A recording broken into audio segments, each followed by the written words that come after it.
ঢাকাই চলচ্চিত্রের ৯০-এর দশকের আলোচিত খলনায়ক আশরাফুল হক ডন রূপালী পর্দায় ভয়ঙ্কর চরিত্রে পরিচিতি পেলেও তার জীবনের শুরুটা ছিল একেবারেই ভিন্ন। চলচ্চিত্রে আসার আগে তিনি মসজিদের মুয়াজ্জিন হিসেবে দায়িত্ব পালন করতেন এবং নিয়মিত আজান দিতেন।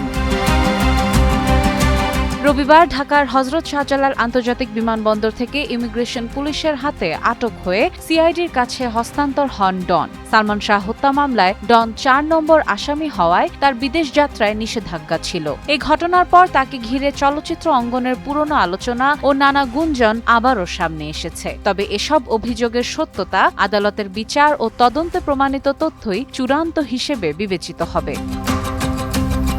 ১৯৭১ সালে বগুড়ায় জন্ম নেওয়া ডন ছিলেন ১০ ভাই বোনের মধ্যে সবার ছোট। ঢাকায় এসে পরিচালক সোহানুর রহমান সোহানের সঙ্গে পরিচয়ের পর তার চলচ্চিত্র যাত্রা শুরু হয়। লাভ সিনেমার মাধ্যমে অভিনয়ে পা রাখলেও তার প্রথম মুক্তিপ্রাপ্ত ছবি ছিল কেয়ামত থেকে কেয়ামত। এই সিনেমাতেই পরিচয় হয় সালমান শাহর সঙ্গে, যা পরে রূপ নেয় ঘনিষ্ঠ বন্ধুত্বে।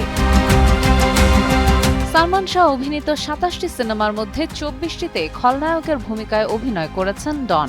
এ জীবন তোমার আমার, বিক্ষোভ, জীবন সংসার, মহামিলন সহ অসংখ্য সিনেমায় তার ভিলেন চরিত্রের অভিনয় দর্শকদের মনে গেঁথে আছে। সালমান শাহ হত্যা মামলার অন্যতম আসামি হলেও বিভিন্ন সময়ে প্রিয় বন্ধু সালমান শাহকে স্মরণ করে আবেগাপ্লুত হতে দেখা গেছে ডনকে। পর্দায় কঠিন খলনায়কের চরিত্রে পরিচিত এই অভিনেতার ব্যক্তিজীবন ছিল সংগ্রাম, সাফল্য ও নানা উত্থান পতনের গল্পে ভরা। সম্প্রতি ডন গ্রেফতারের ঘটনায় আবারও আলোচনার কেন্দ্রে এসেছে এই খল অভিনেতার নাটকীয় জীবন। সাদিয়া ইসলাম, টাইমস টুডে।